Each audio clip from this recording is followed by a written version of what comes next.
Hi, I'm Morgan. Welcome to my channel.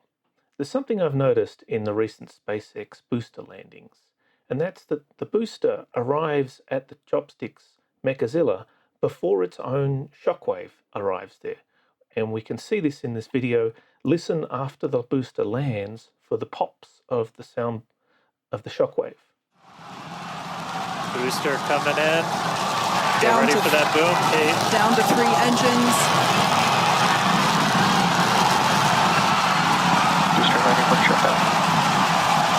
Mechazilla has caught the booster. There it is. Well, is it obvious that if you're traveling so fast supersonically that you're making a shockwave that you should arrive before the sound arrives? Yeah, but the booster arrived and stopped before the shockwave caught up to us. So how does it do that? Is that an extreme acceleration that it's going from 1,000 kilometers an hour to stopped in just a few seconds? It is. And what would that feel like as an astronaut if we were on board for that landing? So I took the SpaceX video and I looked at the telemetry in the bottom corner, and I can get the time and the speed and the altitude. So I put them together in this spreadsheet. And in the spreadsheet, I've got just the kilometers. Unfortunately, below 1 kilometer, they don't give us any more data.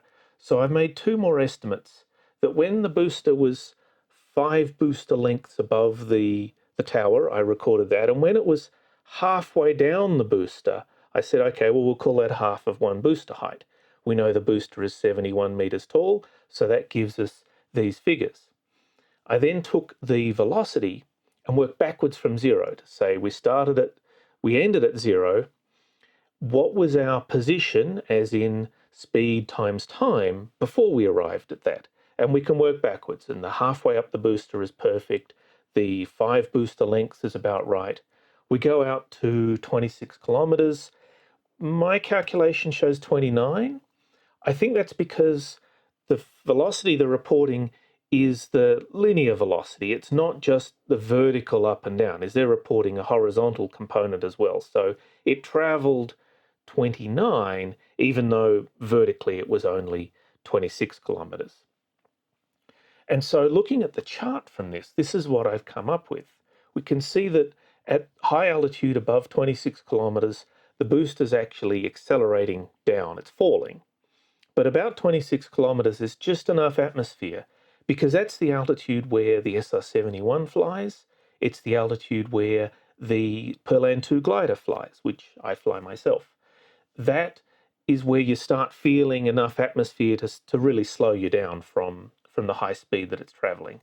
Gets down to about 8 kilometers, and it's been doing about 4 Gs deceleration. So that's a really heavy deceleration, but it's about normal for re-entry for any mission that needs to re-enter into the atmosphere.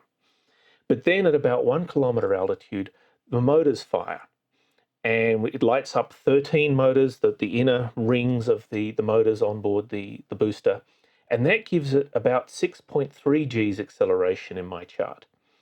Now remember, this is linear acceleration. When we get down to ground level, it shows a 0.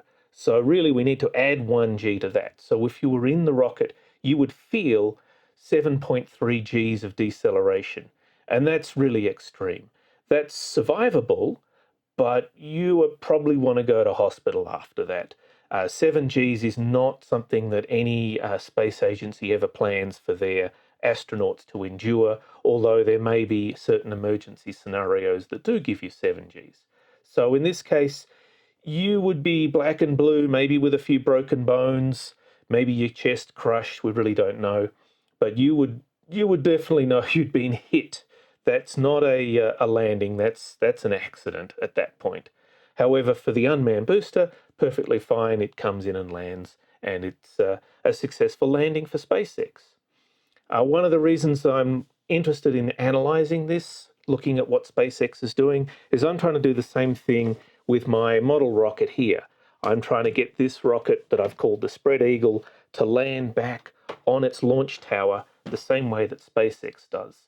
So hopefully in a week or 2, I'm waiting for some motors to arrive. I don't have motors for this, so when I get the solid rocket motors, I'll be able to launch this and show you all what it looks like to land a model rocket onto a tower the same way SpaceX does.